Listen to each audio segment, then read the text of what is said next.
साया दिखाई देने लग जाता है।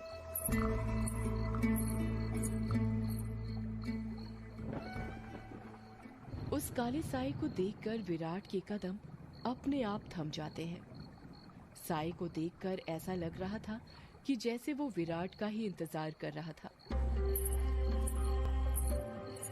काले साए के पास से पायल के बजने की आवाज और चमेली के फूल की खुशबू आ रही थी।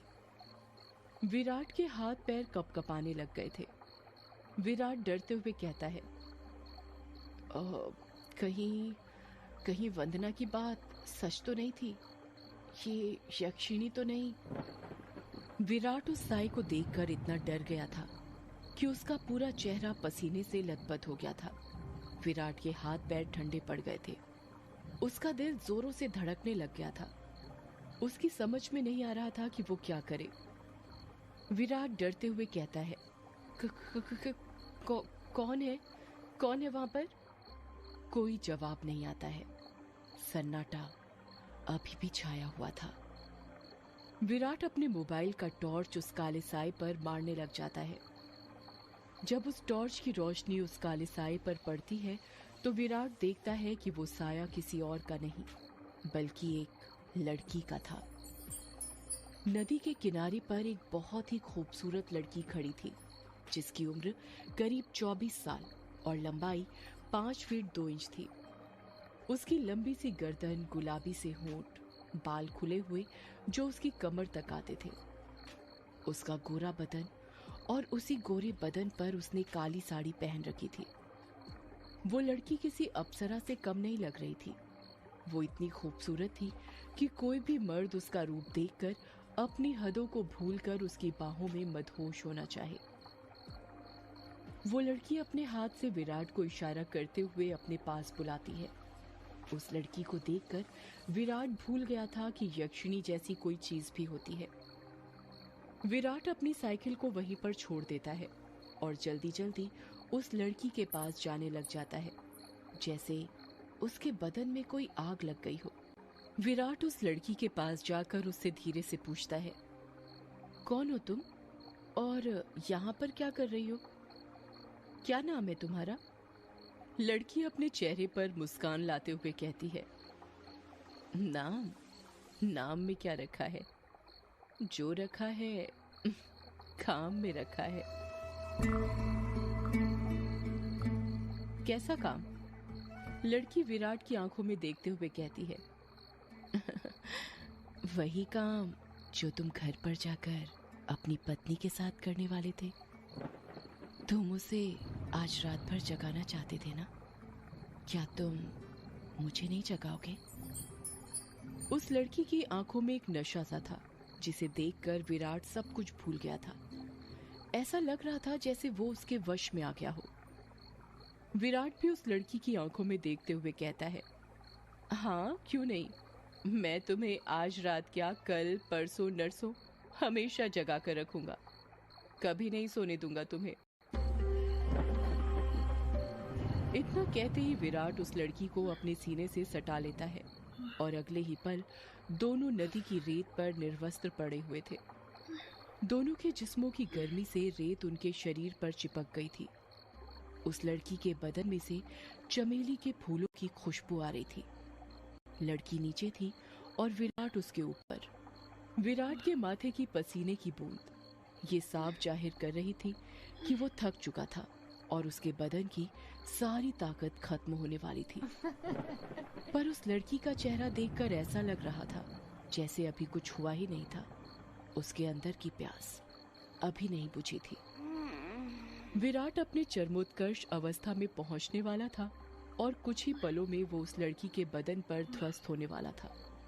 तभी उसकी नजर उस लड़की के वक्ष पर पड़ती है और वो देखता है कि उस लड़की के वक्ष पर धीरे धीरे झुर्रियां आने लगी थी।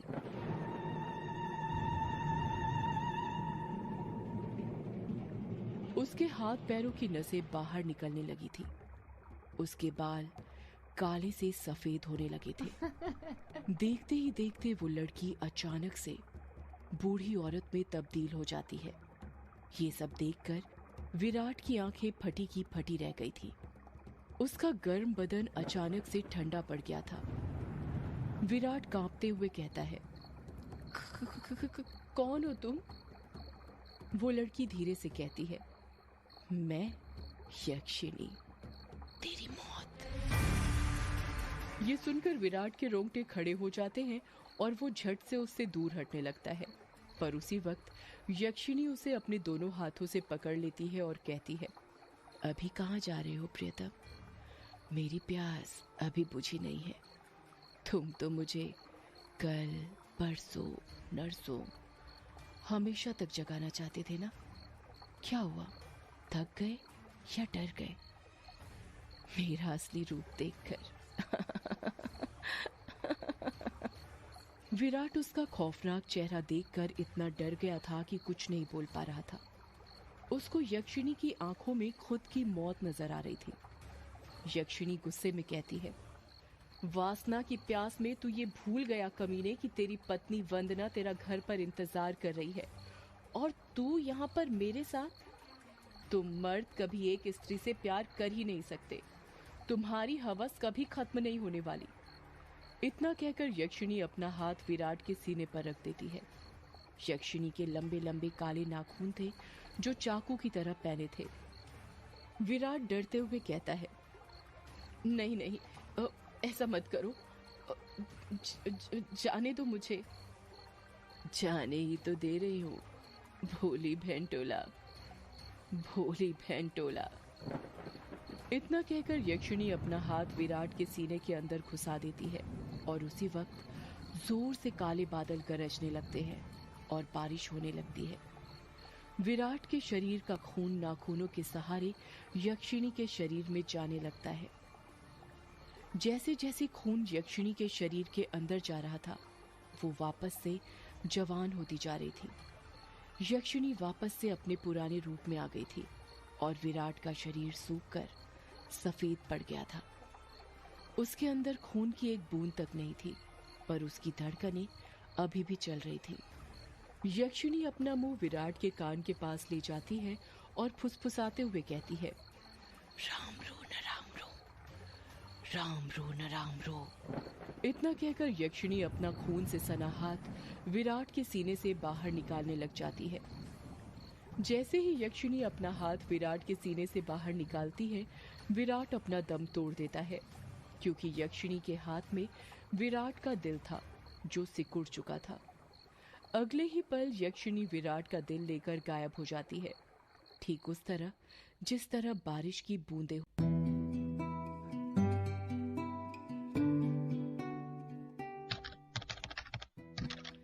टाइपराइटर के बटन दबने की आवाज सुनाई दे रही थी।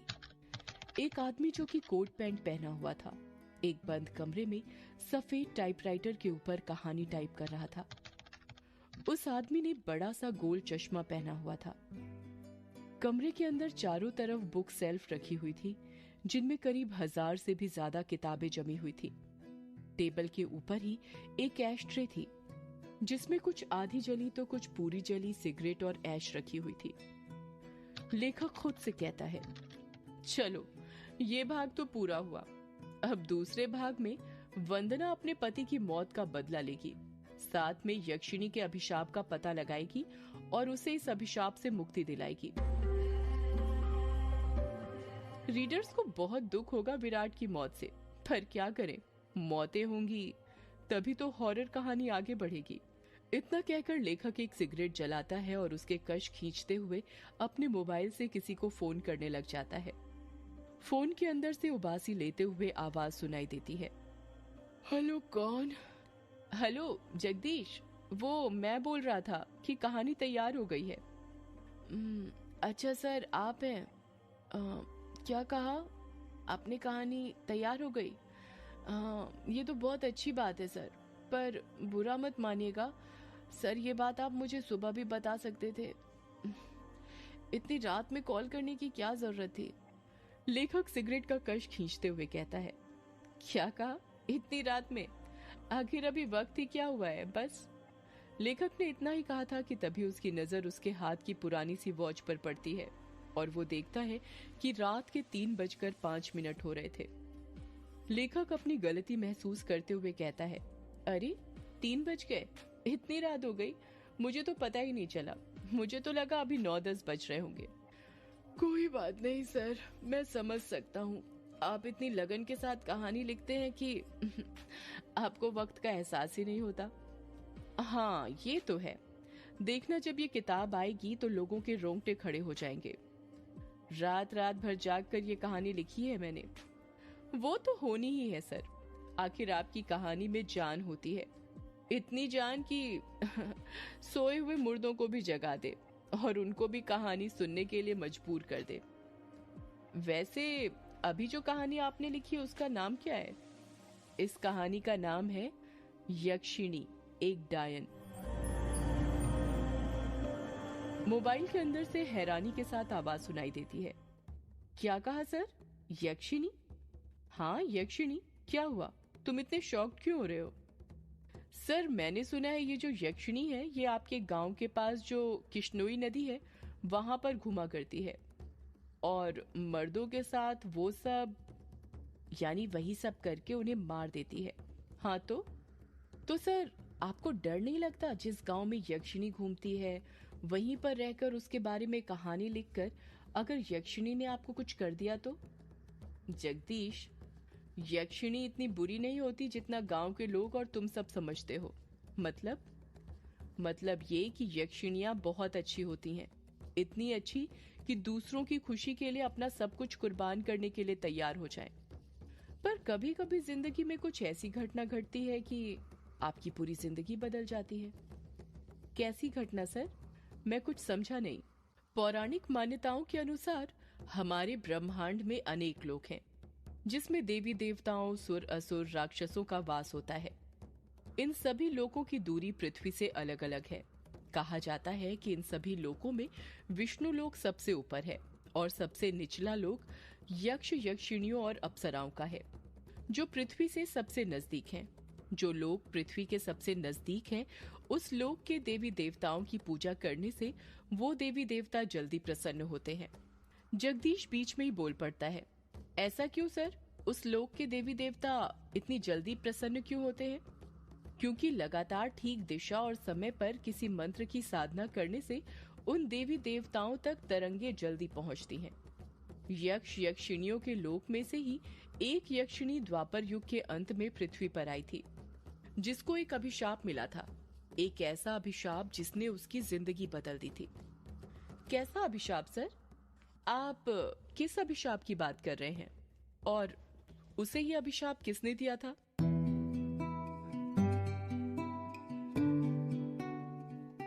एक दूसरे लोक से पृथ्वी पर आई यक्षिणी को एक अभिशाप मिला था। आखिर क्या था वो अभिशाप और किसने दिया था? जानने के लिए सुनिए यक्षिणी एक डायन का अगला एपिसोड।